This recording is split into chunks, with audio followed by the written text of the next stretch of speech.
تہجد جو ہے وہ 1 ماہ تک لگاتار وہ پڑھنا ہے اور اس کے بعد رپورٹ کرنی ہے۔ یہاں سے اب سفر آگے جاری کرتا ہوں کہ اس طریقے سے جس طریقے سے میں نے حضرت صاحب سے وعدہ کیا تھا، میں نے تہجد شروع کر دی۔ ہر روز فجر کی نماز سے 15 منٹ یعنی کہ فجر کی اذان سے 15 منٹ پہلے 2 نوافل میں نے لگاتار ہر روز بلا ناغہ پڑھنا۔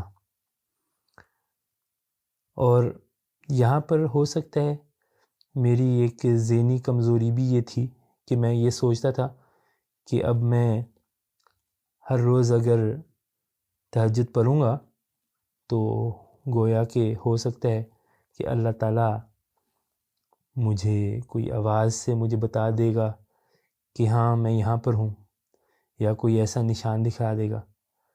لیکن 1 ہفتہ گزر گیا تھا اور کسی قسم کی کوئی تبدیلی مجھے نظر نہ آئی۔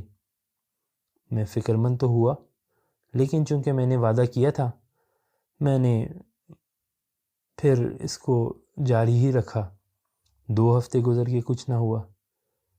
3 ہفتے گزر گئے، کچھ نہ ہوا۔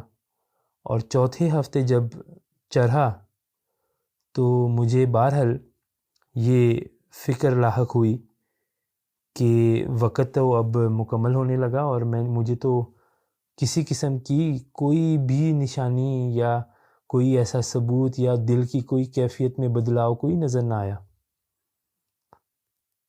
تو فکر بھی ہوئی کہ میں حضور کو کیا جواب دوں گا۔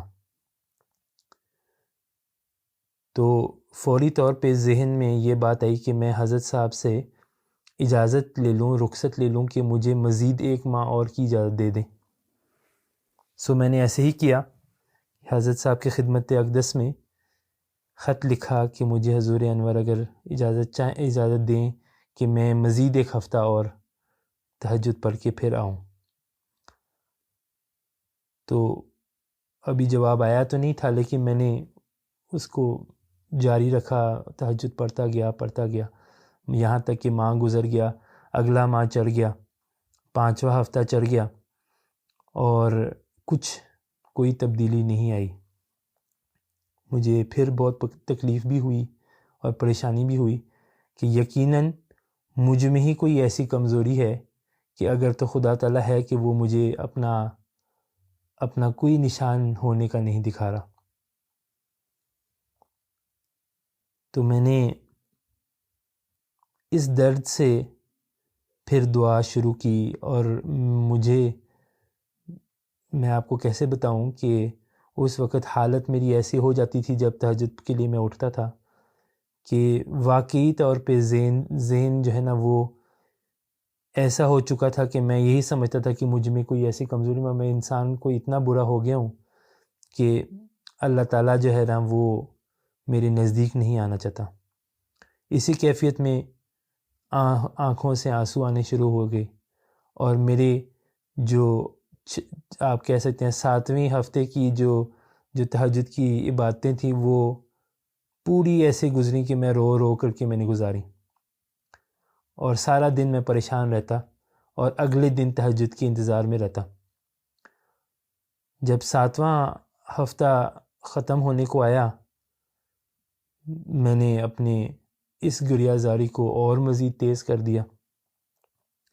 ابھی 8ویں ہفتے کا پہلا دن تھا کہ مجھے اس دن چھٹی تھی، تو میں نماز فجر کے بعد قرآن کریم کی تلاوت کے بعد میں لیٹ گیا، اور مجھے ایک خواب آئی۔ اس خواب میں نے دیکھا کہ میں جس جگہ پہ پارٹ ٹائم جاب کرتا تھا وہاں پر ایک فورمین تھے، ایک فوا بیٹا تھے، ایک ششت لائٹا تھا۔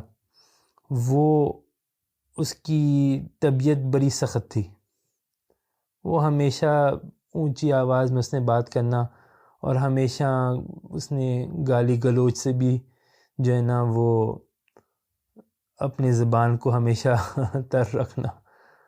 یہاں تک کہ مجھے واقعی اس سے کسی قسم کی اس کے ساتھ کوئی ایسی جس کو کہہ لیں کوئی کسی قسم کی کوئی اٹیچمنٹ نہیں تھی. تو میں نے خواب میں دیکھا کہ وہ شخص سیڑھیوں پہ کھڑا ہے اور ہماری ٹیم سے بات کر رہا ہے کہ اچانک اس کا پیر پھسلا اور وہ نیچے آ گرا.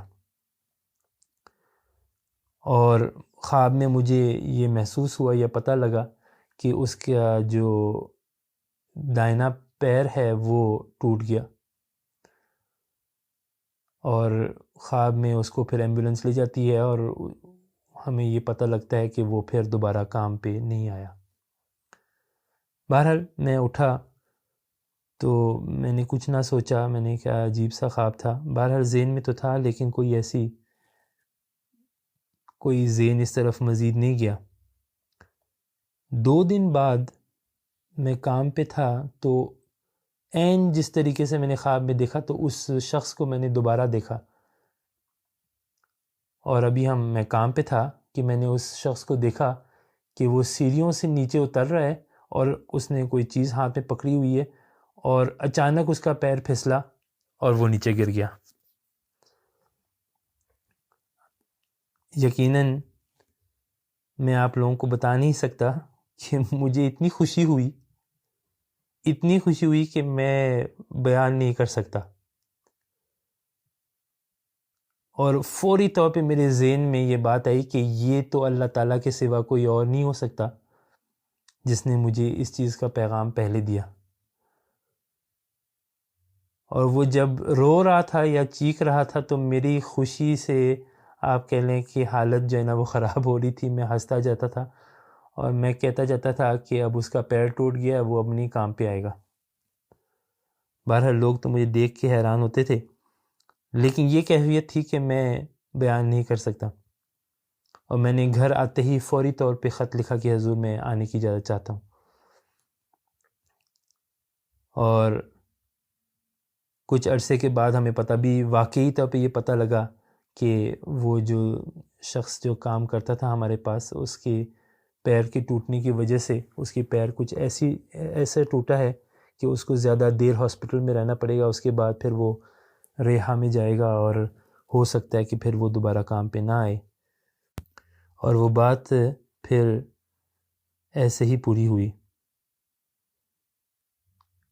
میرے بھائیوں، وہ وقت تھا کہ مجھے واقعی طور پہ احساس ہوا کہ خدا تعالیٰ واقعی ہے، کیونکہ خدا تعالیٰ کے سوا کوئی اور نہیں ہو سکتا تھا جس نے مجھے یہ خواب دکھلائی اور اس طریقے سے یہ نشان پورا ہوا. میں بہت ہی خوشی کے ساتھ میں نے حضرت خلیفۃ المسیح رابع رحمہ اللہ علیہ کو خط لکھا اور درخواست کی، اجازت لی کہ آنے کی. پھر میں دوبارہ UK کا سفر میں نے اختیار کیا اور ملاقات کے لیے گیا. اور آپ یقین جانے میں اتنا خوش تھا کہ میں اب حضور انور کو اس کی خوشخبری دوں گا کہ حضور نے مجھے جو نسخہ دیا تھا اس سے مجھے خدا کا ہونے کا ثبوت مل گیا. جب میں اندر گیا ہوں، حضور انور نے مجھے دیکھتے ہوئے فرمایا، ہاں چھوٹے زبیر آ گئے ہو؟ تو میں نے کہا جی حضور، اور مجھے اللہ تعالیٰ کے ہونے کا ثبوت مل گیا. حضور بڑے مسکرائے اور فرمایا اچھا کیسے؟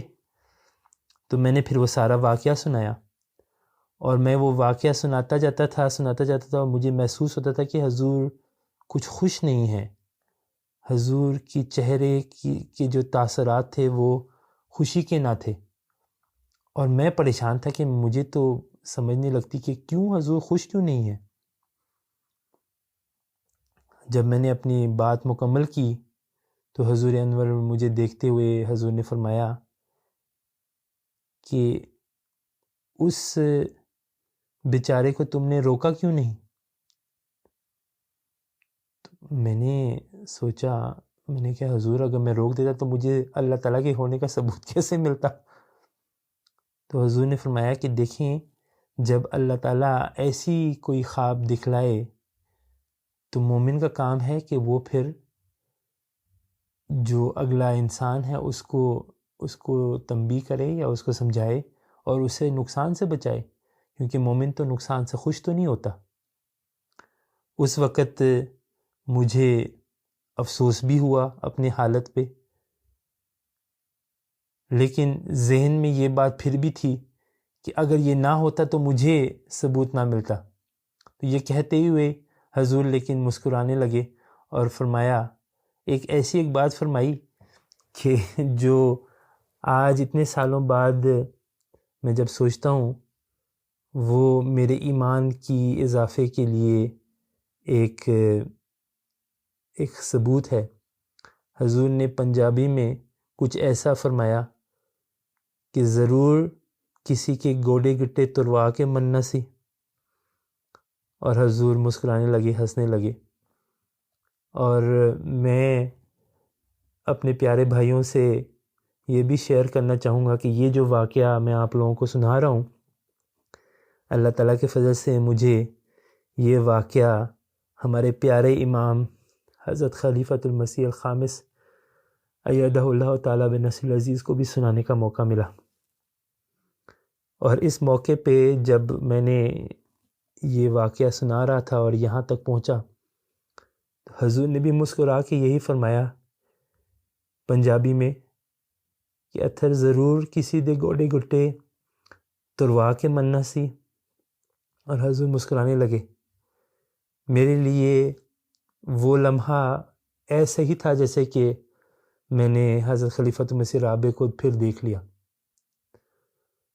اور میرے لیے یہ بھی ایک نشان تھا کہ بہرحال اللہ ہی ہے جو اپنے خلیفہ کو بناتا ہے، اور خلیفہ وقت کے منہ سے ہر ایک نکلی ہوئی بات وہ اللہ تعالیٰ ہی کی طرف سے ہوتی ہے۔ بہرحال وہ ملاقات میرے لیے بہت ہی اہم تھا۔ تقریباً 45 منٹ کی ملاقات تھی، اور اس میں حضور اقدس نے مجھے یہ سمجھایا کہ نماز تہجد کس طریقے سے ادا کرنی چاہیے۔ اور میرے پیارے بھائیوں، یقینی طور پہ وہ ایسا پیارا نسخہ ہے کہ جو بھی اس کو آزمائے گا، مجھے یقین ہے کہ اس کی راتوں کی جو عبادت ہے وہ زندہ ہو جائے گی، اور اس کا دل زندہ ہو جائے گا، اور اس کا دل کرے گا کہ یہ رات بالکل اب ختم نہ ہو۔ اس میں حضور انور نے مجھے تہجد کی تیاری کے بارے میں بتایا، اور پھر تہجد پڑھنی کس طریقے سے چاہیے، اور تہجد کے کیا لوازمات ہیں جس کا خیال رکھنا چاہیے۔ تو میرے پیارے بھائیوں، میں سمجھتا ہوں کہ انشاءاللہ اللہ تعالیٰ صحت دے تو اس سفر کو مزید آگے پھر اگلی دفعہ لے کے جائیں گے، اور انشاءاللہ اگلے پارٹ میں میں آپ لوگوں کو پھر حضور نے وہ جو اس وقت مجھے جو خزانے دیے تھے وہ میں انشاءاللہ میں کوشش کروں گا کہ وہ میں آپ تک پہنچا سکوں۔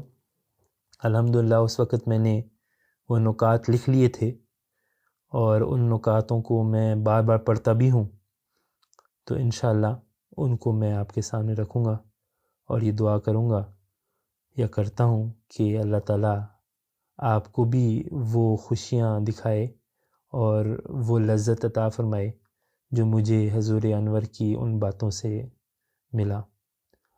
وآخر دعوانا ان الحمد للہ رب العالمین۔ الحمدللہ، جزاکم اللہ۔